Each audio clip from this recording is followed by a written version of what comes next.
So we're working on that very hard, and I think we'll come home with a winner for Michigan, okay? I just spoke with the Secretary of Defense. Sometimes we call him the Secretary of War. It used to be called the Secretary of War. They changed it when we became a little bit politically correct. But I think we're in great shape. We're going to be in great shape. So thank you very much for being here. Thank you very much, Matt. Congratulations. Great job. So we'll start with the first orders. And I think we have one for a man named Mike Huckabee. Does anyone know Mike Huckabee? Yes, sir. He's going to be a great ambassador to Israel. And they're thrilled to have him, that I can tell you. Go ahead. Yes, sir. So the Senate confirmed Governor Huckabee to be your next ambassador to Israel earlier today. That's his commission as ambassador.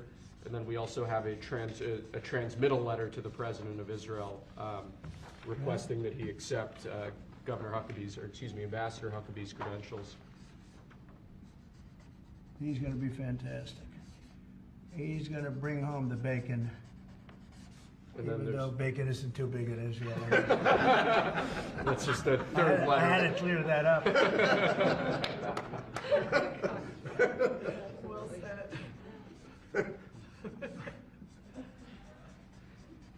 Okay.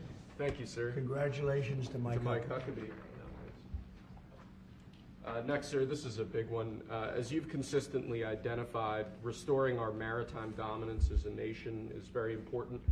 From shipbuilding to having a merchant marine that's capable of supporting American military efforts, really up and down the line, restoring maritime dominance has been a priority of this administration. This executive order, which was prepared primarily by your National Security Council staff and National Security Advisor Walt, has a number of very significant policy steps, all aimed at restoring American maritime dominance and ensuring that we have the shipbuilding capacity and ability to compete globally, both militarily and in the civilian space as well. And that could be a good one for Michigan too, because we're going to be spending a lot of money on shipbuilding. We're way, way, way behind. We used to build a ship a day, and now we don't do a ship a year practically, and we have the capacity to do it. So we'll talk to you about that. Okay, Matt? You think about that. That's a natural.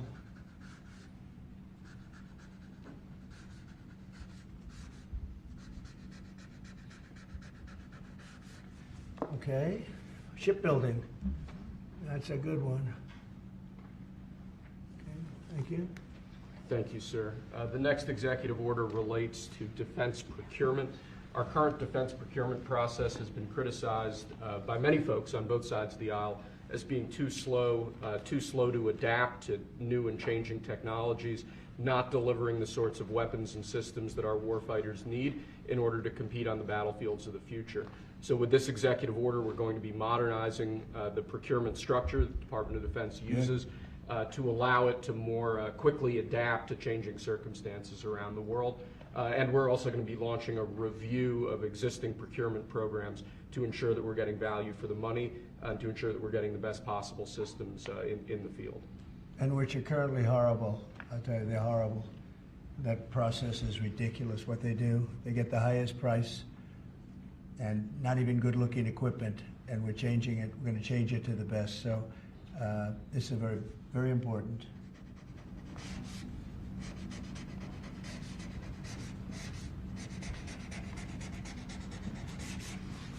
I want to say hello to Brooke. Yes, well, sir. Look at Brooke. She got the cost of eggs down 87%. 87%, Governor. We have somebody that's done a great job at Department of Agriculture, and Kristi Noem, who perhaps a few of you have heard of. She has done the most unbelievable job as somebody that's watching over a country at the border, and with Tom Homan and your whole staff of tremendous people. So thank you. Who would think that she is like meant for that job, huh? She's meant for it. So I just saw you there both. Thank you very much. Thank you. Okay. We'll do it later, please. Thank you, sir.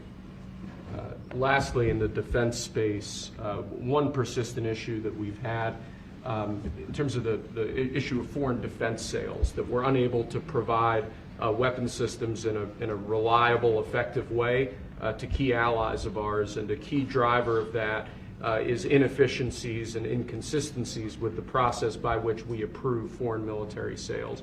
So this executive order is going to direct your Department of Defense, Department of State, other relevant departments and agencies to rework our system of foreign defense sales to ensure that we can provide equipment, creating American jobs and providing obviously revenue to American defense manufacturers, but provide key military equipment to our key allies in a reliable, effective way.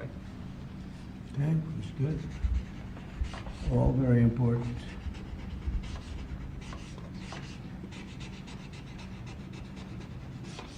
Okay? Because our budget is just about approved, and it's a big budget, and we want to spend the money properly, get the best equipment in the world. We rebuilt our military during my first term, rebuilt it entirely, beautiful. And then some was given away to Afghanistan so stupidly, the most embarrassing day in the history of our country, I think.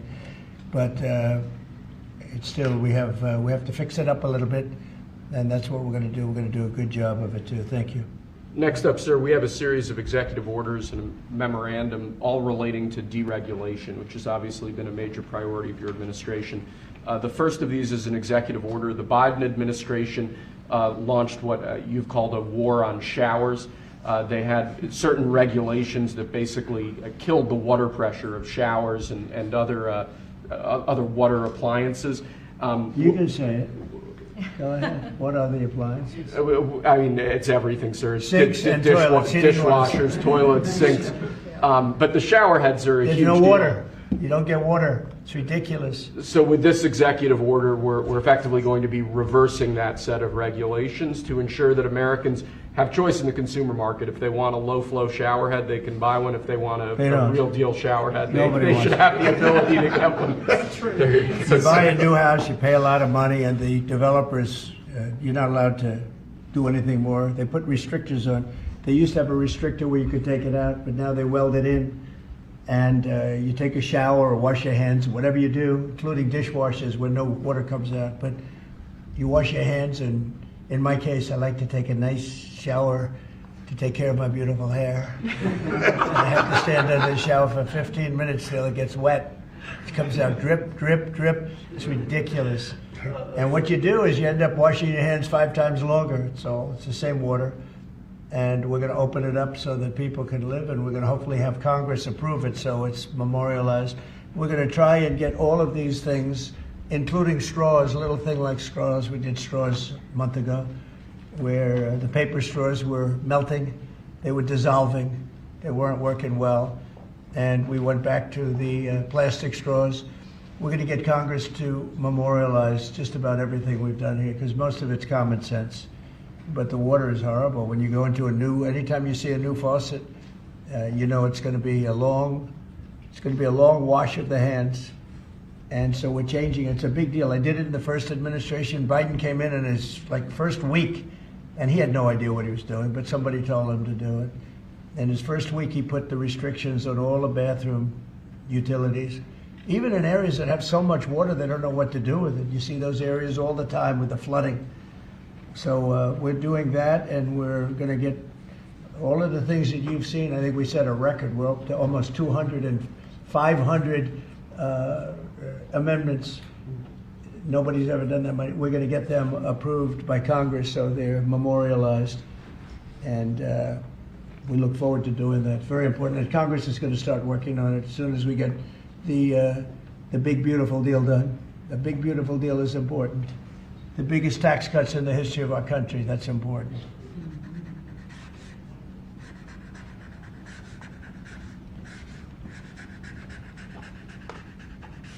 Okay.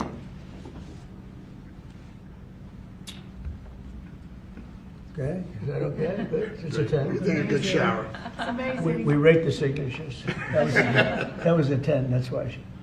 This is another executive order relating to deregulation, sir. There are a lot of regulations on the books that either promote monopoly directly or prevent new market entrants from entering into a given market. The net effect of that is very negative for consumers. So what this executive order is going to do is direct your departments and agencies to work with the FTC, with the Attorney General, with the Department of Justice, to ensure that the regulations we have on the books don't function as anti-competitive barriers to new market entrants. The net effect of all of that is going to hopefully be market forces that redound to the benefit of consumers and ordinary Americans as opposed to monopolistic businesses. I said yesterday, he was a great, great student at Harvard before it went bad. It's gone really bad. Now they're teaching their students mathematics, basic mathematics. Can you believe it? So what does that mean? They're allowing people in that can't add 2 and 2? What's going on at Harvard? I went to law school there, sir, and it was pretty liberal when I was there, but it's gone way off the deep end in recent years. I don't know if you read that. They're teaching them basic mathematics, people that got accepted to Harvard. How come they got accepted if they don't have mathematics? And we're holding back $8 billion. Can we believe it? We give Harvard $8 billion. And we're holding back Columbia. We're holding back a lot of the schools because they were woke. And they've hurt a lot of people. Okay? Thank you. Thank you, sir. Okay? There are a large number of regulations on the books. These are regulations that are currently in effect that we believe blatantly violate the law, blatantly violate Supreme Court precedent that otherwise are just blatantly illegal. So what this presidential memorandum does basically just directs the heads of your departments and agencies to follow the law and to cease enforcing regulations that are blatantly illegal or unconstitutional. It's a big deal.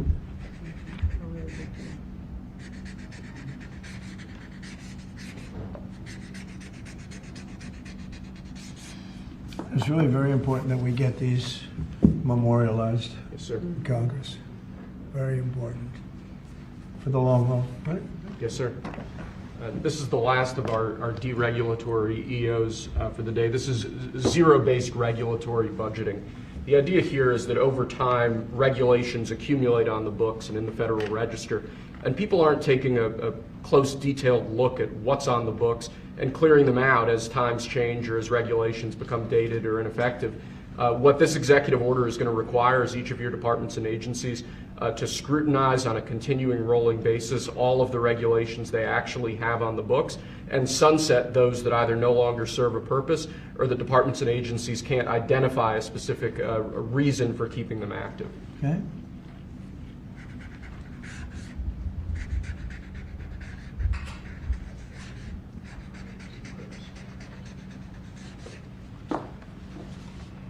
Okay.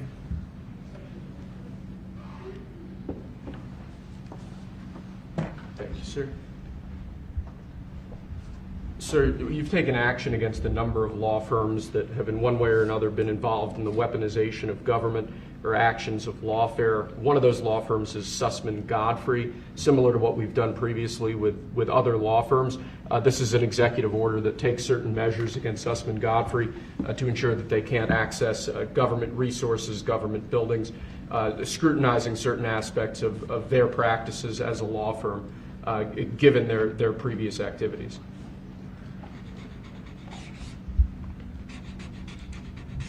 And we signed with many law firms, the ones that we thought were inappropriate, and they've all agreed to pay $100 million. They went for some pretty big numbers. I guess we have a total. What do we have? What's the total about? What's the total right now, Steve? About, would you say? Getting close to probably $600-700 million now, I would think. We've multiple at 100 million, some at 125 million. So the numbers are adding up. We're going to be close to $1 billion soon. One at $40 million. Millions of dollars an hour. But they don't admit guilt. Remember that, they don't admit guilt. But, and we have another 5 to go, I think, 5 of them. And this one is we're just starting a process with this one. Yes, sir. Because there were some very bad things that happened with these law firms. And this firm is very involved in the election misconduct. Weren't they all involved in the election misconduct? I think they were all involved. Yes. Anyway, so they went from $40 million to $125 million. And most of them are at about $100 million, right? All right.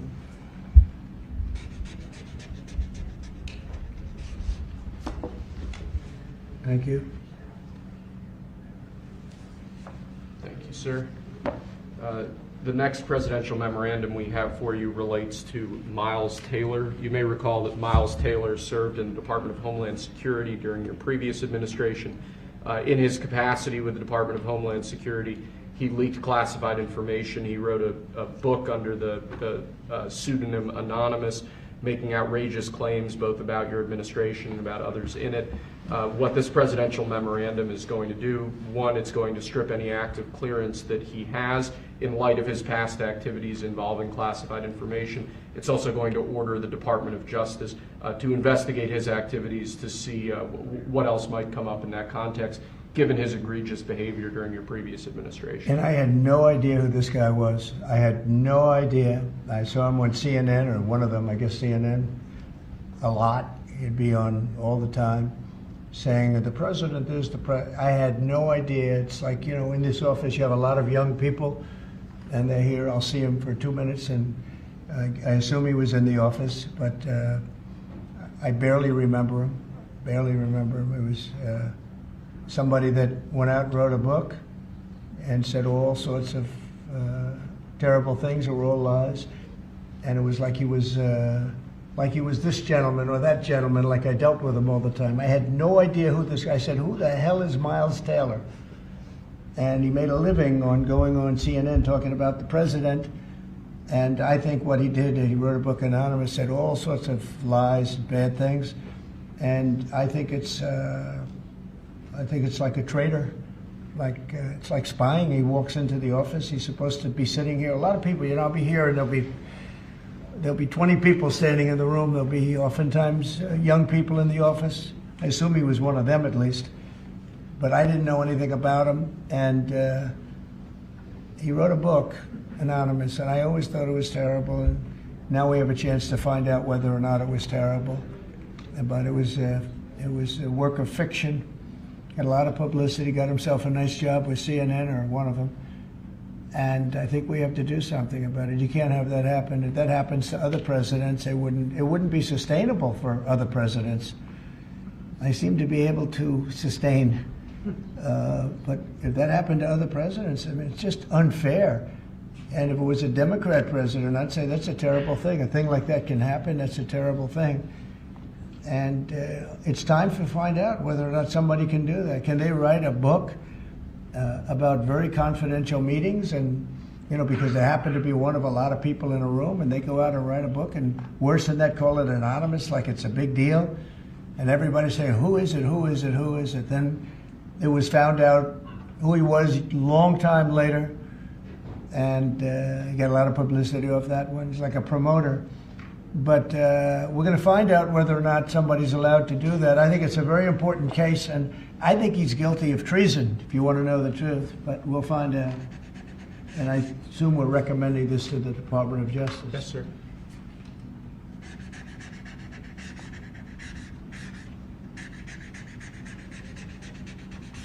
Okay, good. Terrible guy. Similarly, sir, Christopher Krebs, the former head of CISA. This is a man who weaponized his position against free speech in the election context, in the context of COVID-19. This is it's a similar presidential memorandum to the one you just signed. It addresses his access to government, existing clearances he might have, and further instructs your Department of Justice, other aspects of your government, to investigate some of the malign acts that he participated in while he was still head of CISA. This is another one. I don't know that I met him. I'm sure I met him, but I didn't know him. And he came out right after the election, which was a rigged election, a badly rigged election. We did phenomenally in that election. Look what happened to our country because of it. Open borders, millions of people coming into our country. Russia and Ukraine, that would have never happened. October 7th would have never happened. Afghanistan, the way they withdrew, with 13 dead, but so many killed, actually. I mean, so many killed outside of the 13 soldiers, hundreds of people killed. and maybe, I don't know, never mentioned, but I mentioned it, 42 or 43 people so badly injured, the legs, the arms, blown off, the face, and this is all because of a incompetent group of people that preceded us, and that would have never happened. And this guy Krebs was saying, oh, the election was great, it was great. Well, it's been proven that it was not only not great. When you look at all these lawyers and law firms that are signing, giving us hundreds of millions of dollars, it was proven by so many different ways in so many different forms, from the legislatures not approving to the 51 intelligence agents that worked from all of the different scamming operations. It was a very corrupt election. They used COVID to cheat. And we're going to find out about this guy too, because this guy's a wise guy. He said, we've been proved this is the most secure election in the history of our country. Now, this was a disaster. And frankly, we should go to paper ballots, same-day voting, voter ID, and one other thing, a vote, you should get a little certificate that says you're a citizen of our country. You get a citizen piece of paper that says you're a citizen before you can vote. But you want voter ID and you want paper ballots, and you really want same-day voting. If you don't have same-day voting, they decide to change the air conditioner. Oh, we're fixing the air conditioner. Let's move all these boxes. We'll bring them back in a few days, and then they don't bring back those boxes. We got to have safe elections. We have to have borders. Ideally, we have to have a free press, which we don't have. We don't have a free press. We have a very dishonest press.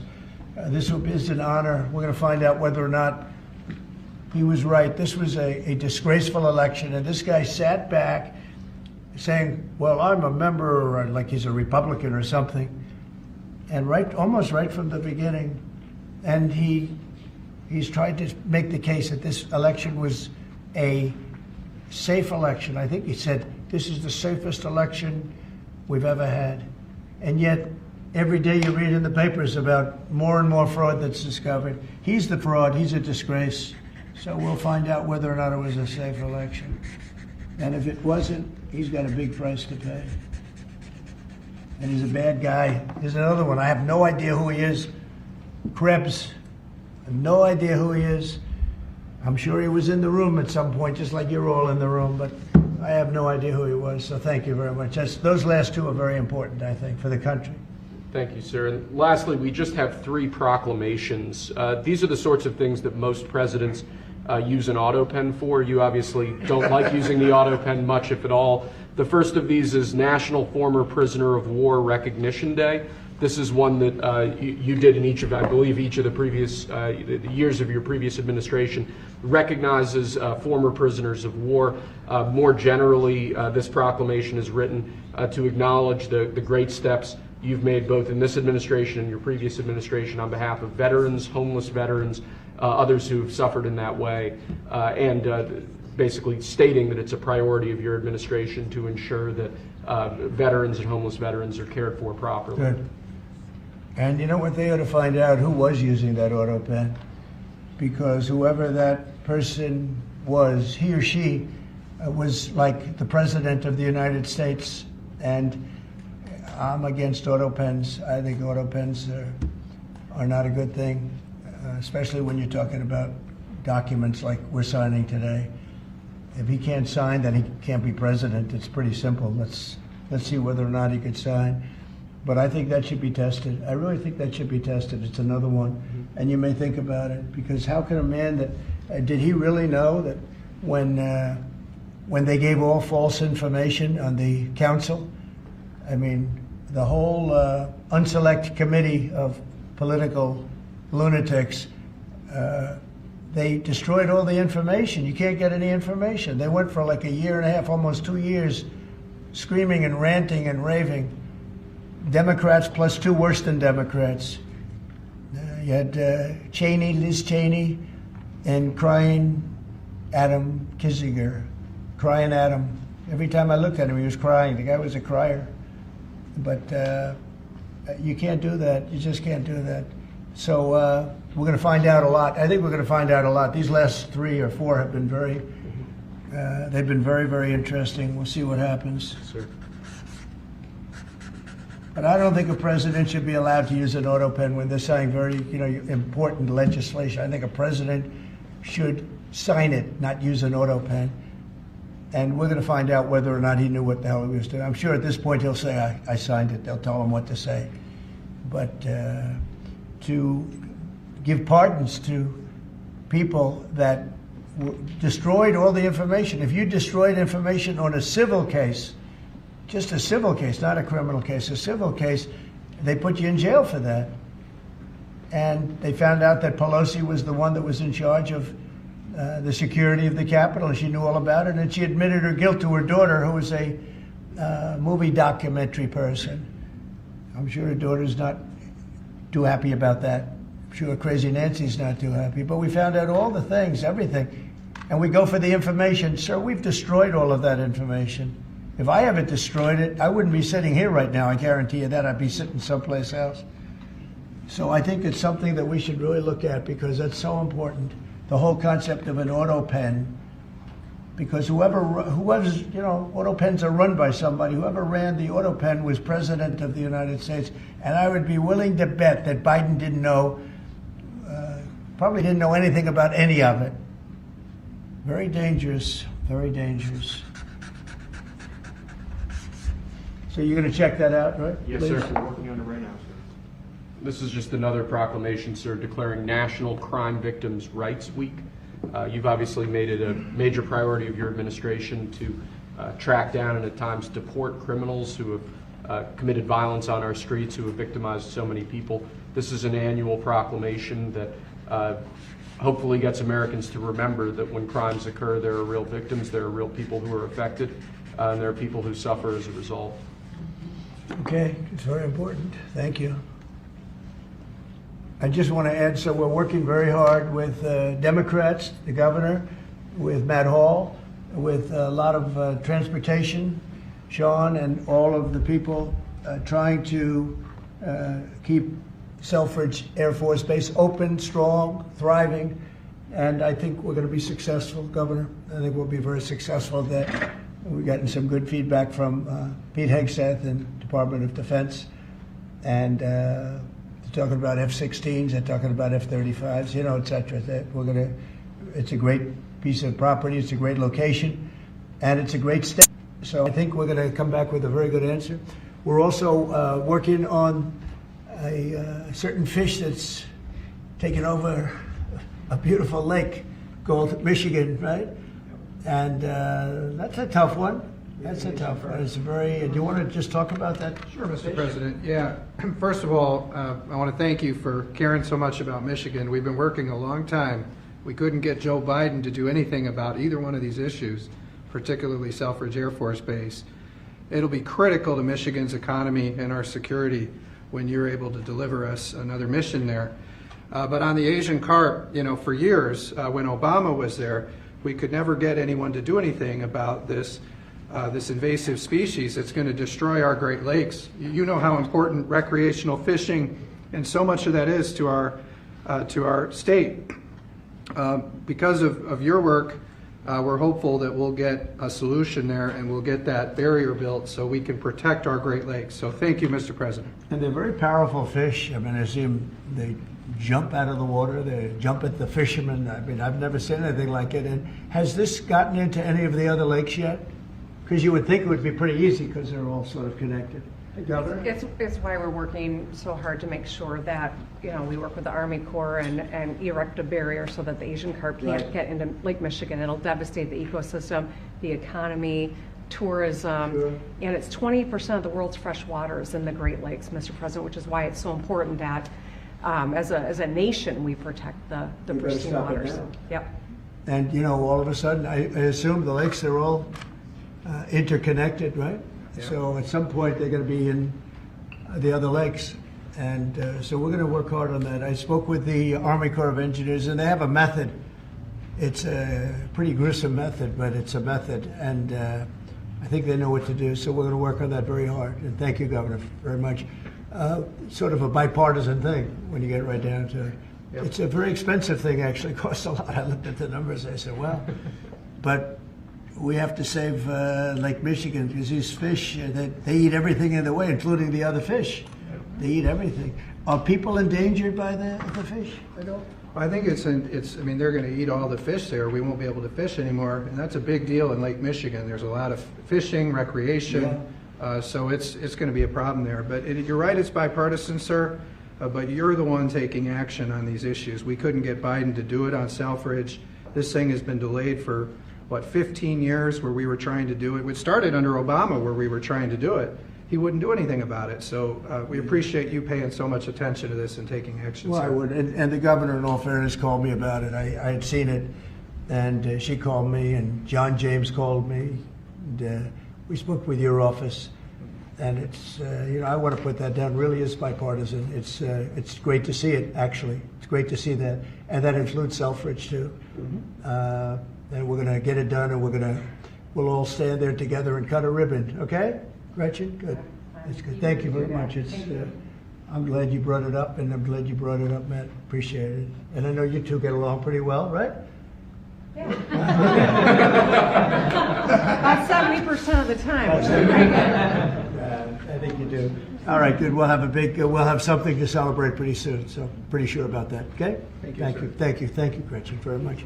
Okay, do you have any questions? Mr. President, where does the TikTok deal stand, given what we've seen, the tariffs Well, to it's moving China? along, but obviously I would say right now China's not exactly thrilled about signing it. We have a deal with some very good people, some very rich companies that would do a great job with it, but we're going to have to wait to see what's going to happen with China.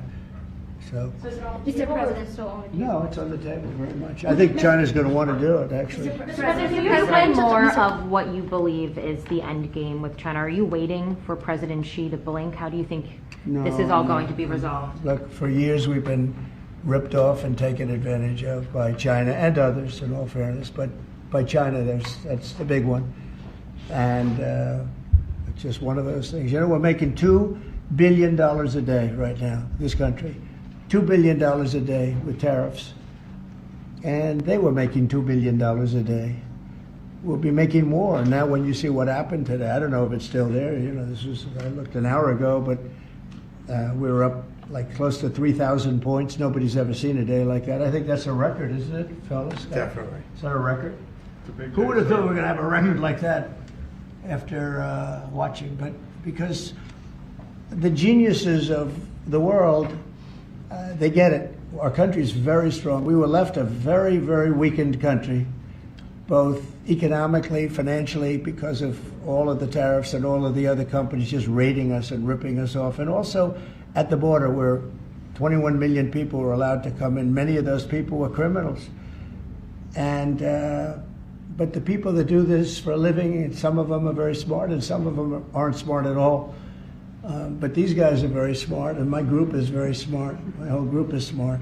And you've done so amazing on the border. I read the other day that there were 9 people and hundreds of thousands 2 years ago with Biden, and we had 9. We had it down to 9, and they were all let in for medical reasons. They were in bad shape. We let them in for medical reasons, not even for anything else. So you've been amazing. But that's a big thing. I think it's one of the greatest problems that I've never seen anything like it. Open borders. The whole world was emptied out. Prisons from all over the world, from the Congo, in Africa, from Africa to Asia, a lot in South America, but it wasn't just South America. Prisons emptied out. And I said it outside with the drivers before, but El Salvador has been amazing, a job that the president's done. He's coming to see me next week, and we look forward to that. But that's really been amazing. Yes? Mr. President, the EU also announced increases in tariffs today. Why not that's treat... bad timing for them. That's bad timing. Why not They treat said them they- like They didn't put them in. No, they threatened Oh, them, I but they think picked a later date, which our expectation is it's going to be later still. Okay, good. I'm glad that they held back. You said you were watching the market. If this was the strategy all along to bring them to the table, why did you instruct or advise, or maybe they did it on their own, some of your top aides to say this is not a negotiation, to hold the line, that they were going to hold the line, that you were not going to change your mind? A lot of times it's not a negotiation until it is, and that happens. And, you know, I said outside that you have to have flexibility to do it right, and that's what we have. We brought everybody to the table, and it may not be a negotiation. It may not last. I mean, you know, things may be asked that I think are not fair to us. Look, we've been ripped off by essentially everybody for 35 years. This is not just a new thing.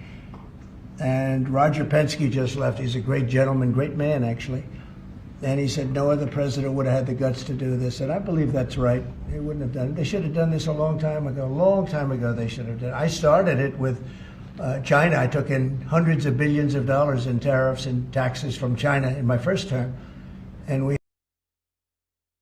greatest ever in the history of our country.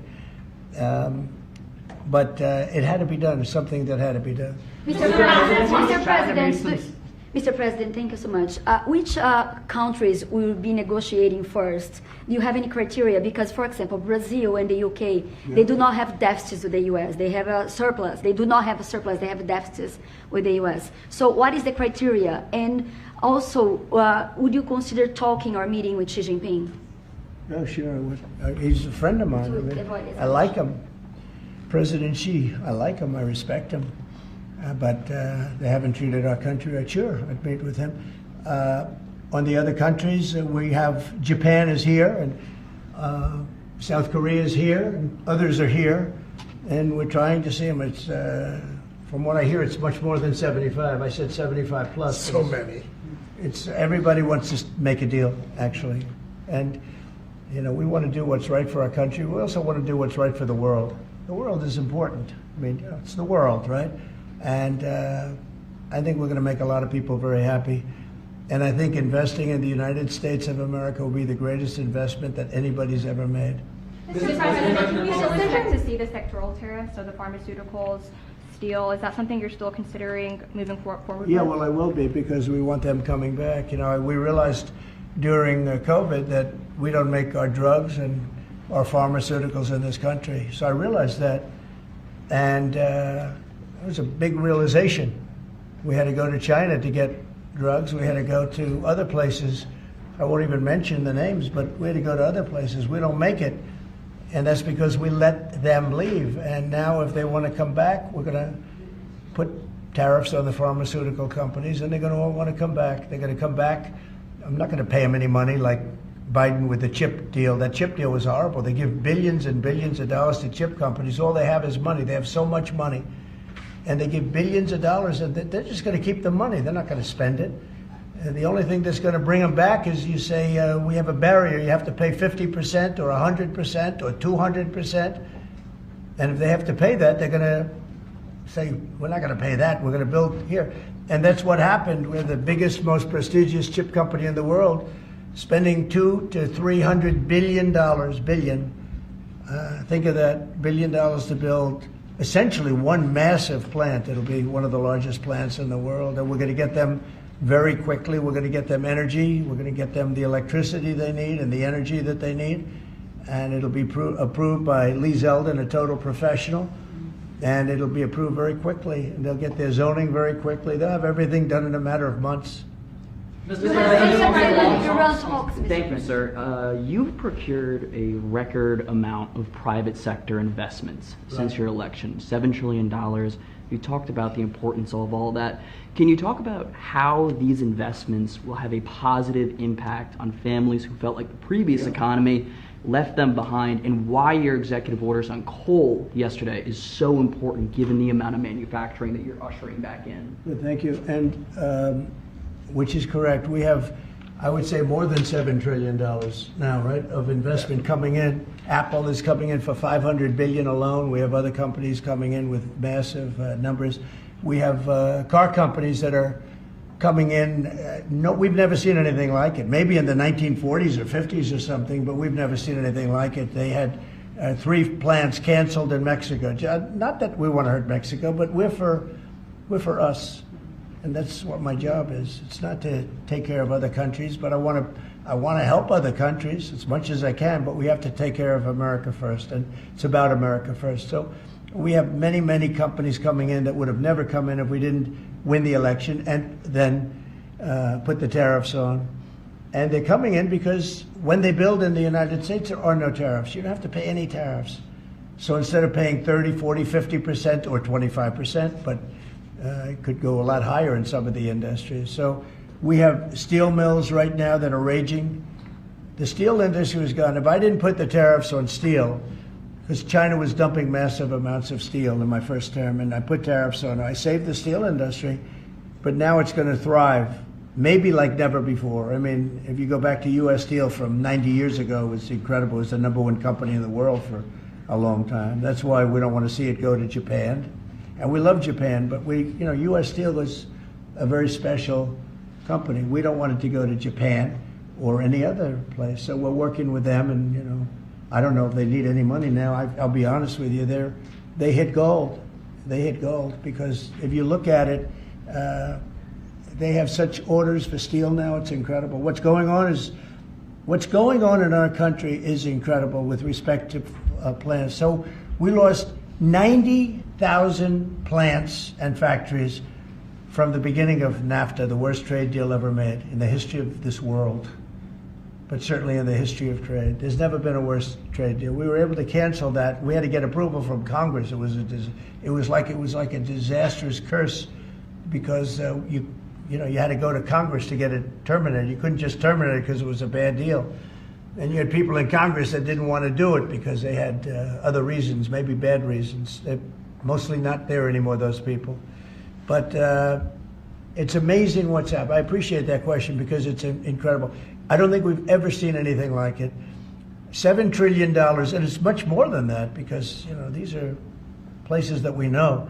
$7 trillion is unheard of.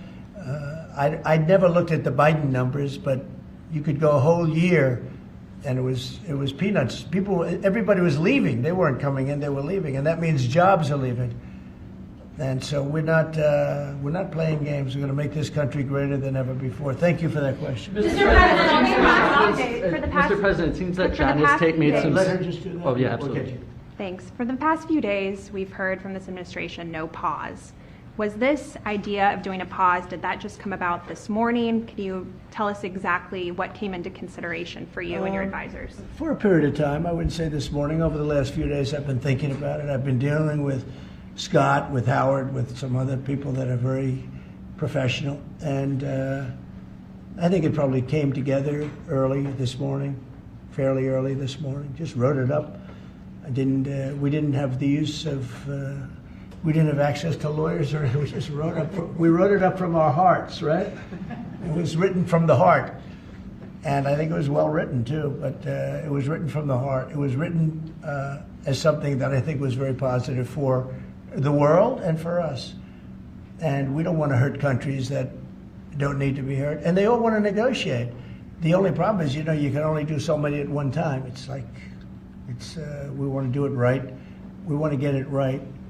We want to take care of them, but we have to take care of our country. So, but this was something certainly we've been talking about for a period of time, and we decided to pull the trigger. And we did it today, and we're happy about it. I didn't know it would have that kind of an impact, but it's, I think they have the biggest increase in the history of the stock market. That's pretty good. You're almost, if you keep going, you're going to be back to where it was 4 weeks ago. But it was a sick market 4 weeks ago, because the trade was sick. It was only a question of time. I don't blame the tariffs. I think the tariffs just sort of magnified what was happening. It was sick. Biden allowed these people to get away with murder. Biden allowed China to just take advantage of us. We had like $1 trillion deficit with China, $1 trillion deficit. So that was going to only be a matter of time. I think the tariffs brought it out faster and they magnified the problem. But I think this was a problem that existed far beyond tariffs. This was a systemic problem, and we're going to cure that problem. And maybe to a large extent we have, because we've revealed it, and we've revealed it very strongly. Yes, sir, please. Thank you, Mr. President. So it seems China's made some serious missteps here in these negotiations, and Secretary Bessent said earlier you may have goaded them into a tough position here. I'm wondering, are you in a way putting together a coalition against China in terms of trade here? No. Well, China, look, they're very capable. And I don't blame China for what happened. I blame the people sitting right at this desk, right behind this desk, or another desk. You get your choice of 7. I happen to pick the Resolute. But I blame the people sitting behind in this chair, behind this desk, for being stupid, incompetent, or not having courage. This should have been done years ago. This should have been done before Obama, in all fairness. Not only Biden, Obama. It should have been done many years ago. This started with the World Trade Organization, which was owned by China. It was owned and paid for by China. They didn't even have to do things. They considered them a nation that was undeveloped. They said they were a developing nation. Well, we're a developing nation too, if you think about it. Look at our inner cities. Look at what's happened. I think we're starting from ground zero there, right? So we're a developing nation too. No, I don't. I know it's a lot of people would take heat for saying it, but I blame the people sitting at this desk more than I blame China. If China can get away with what they got away with taking hundreds of billions and trillions of dollars right out of our pocket because our people here were stupid, they were stupid people. Maybe corrupt, I don't know. I don't know how you could be that stupid. How do you get to be president and you're stupid? But they certainly weren't courageous, and they allowed this to happen. And with Japan and with many other countries that took advantage of us. I mean, we had deficits with almost every country. I used to read these things. The first term I'd read them. I'd actually read the agreements. I'd say, how could anybody agree to this stuff? So certainly they were rough, and they were tough, and they were smart. And you can blame them, but I really blame the people that allowed them to do it. Because if you could read first grade and you could read these agreements, you'd say, these are terrible deals. I actually used to say, who would allow deals like this to be made for our country? And maybe it's people that didn't care. Maybe it's people that weren't courageous. Maybe it's people that were corrupt. I don't know. But I blame those people more than I blame anybody else. Mr. President, you've been very specific in saying that you would like the EU to purchase U.S. energy. Is there something specific that you would like China to do? Well, you'll be hearing about that. Yeah, there are a lot of things I'd like China to do. Are there some examples? There are a lot of things that I want China to do, and I'll be telling China what that is. Not you, but I'll be telling China. Mr. President, Iran, you said the other day that if they do not agree to a potential nuclear deal, that it would be very dangerous for them. What specifically? Well, they can't have a nuclear weapon. Did you mean military action, though, if they don't agree? Oh, if necessary? Absolutely. Yeah. And do you have a deadline for these Yeah, talks? I do. And You're talking about with Iran? Yes. Yeah, I do. Do you have something definitive this weekend, or do you see this as the start of a process? It's a start. Do you have a timeline? We have a little time, but we don't have much time who is starting the because we're not going to let them have a nuclear weapon. Is Can't it let them have a going to nuclear be weapon. there, Mr. President? And we're going to let them thrive. I want them to thrive. I want Iran to be great. The only thing they can't have is a nuclear weapon. They understand that. The people are so incredible in Iran, and they're so smart. They're very smart people. But they're in a rough situation, rough regime. But they understand, and the leaders understand. And I'm not asking for much. I don't. They can't have a nuclear weapon, and I've said that. And I was a little bit surprised because when the election was rigged, I figured they'd get the weapon because with me they were broke. They were broke. They had no money because of the sanctions. Nobody could buy oil. We did that to Venezuela just recently, and we'll do it to other countries if we have to. I want to see Russia and Ukraine make a deal. They got to make a deal. When schools get blown up and bad things happen, like I'm hearing about, it's no good. I hope we're going to make a deal with Russia and Ukraine. But with Iran, if it requires military, we're going to have military. Israel will obviously be very much involved in that. He'll be the leader of that. But nobody leads us. We do what we want to do. When would the talk run out on the talks? When would the talks need to conclude before you might do military? I can't really be specific, but when you start talks, if they're going along well or not. And I would say the conclusion would be when I think they're not going along well. So that's just a feeling. Mr. President, on the subject of U.S. troops stationed in Europe, do you have any plans to reduce the number of U.S. troops in Europe or in other nations? Well, good. I mean, it depends. We pay for military over in Europe. You know, we don't get reimbursed by much. South Korea too. So it'll be one of the things we discuss. That's unrelated to trade, but I think we'll make it part of it because it makes sense. Be nice to wrap it all up in one package for each country. You know, it's nice and clean, and we have plenty of law firms. These are great law firms that we signed with, the best. And I think part of the way I'll spend some of the money that we're getting from the law firms, you know, in terms of their legal time, will be, if we can do it, I think we can do it, using these great law firms to represent us with regard to the many, many countries that we'll be dealing with. We'll have good lawyers representing us, but we want to have good lawyers, and these are the best, considered the best lawyers in the world, right? I mean, considered the best in the world. I don't know. They just went off a little bit.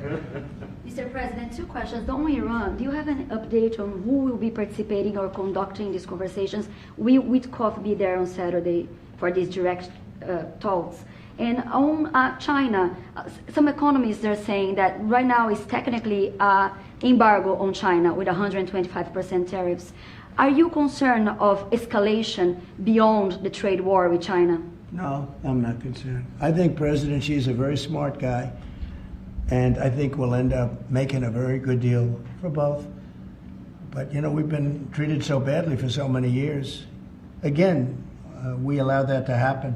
We've been treated so badly for so many years. But no, I don't expect that. I think President Xi is one of the very smart people of the world, and I don't think he'd allow that to happen. And we're very powerful. This country is very powerful. Let me tell you, it's far more powerful than people understand. We have weaponry that nobody has any idea what it is, and it is the most powerful weapons in the world that we have. More powerful than anybody even, not even close. So nobody's going to do that, but I think that if that's what you're referring to, maybe it's not. But just in terms of basic escalation, which is what you said, no, I think that President Xi is a man who knows exactly what has to be done. He's a very smart man. He loves his country. I know that for a fact. I know him very well. And I think he's going to want to get to a deal. I think that's going to happen. We'll get a phone call at some point, and it'll be off to the races. It'll be a great thing for them. It'll be a great thing for us. It's going to be a great thing for the world and for humanity. Do you have plans to meet with Putin in Saudi Arabia? At some point, I will. At some point. We'll have to see. I mean, we have to get there right now. You know, we got to get there. In the meantime, they're losing 2,500 on average young people every single week. Think of that. 2,500 people a week. It's not even conceivable. We got to get there fast. Do you think Say a couple of more. Yes. Do you have to increase tariffs on China even more before they come to the table or give you a phone I call? can't imagine it. No, I can't imagine. I don't think so. I don't think I'll have to do it. I don't think we'll have to do it more. We calculated it very carefully. By the way, you know, when you hear 100, a lot of people charge much more than that. Canada charges much more than that to our farmers, our dairy farmers. Many people charge much more than 100 or 125 in this case.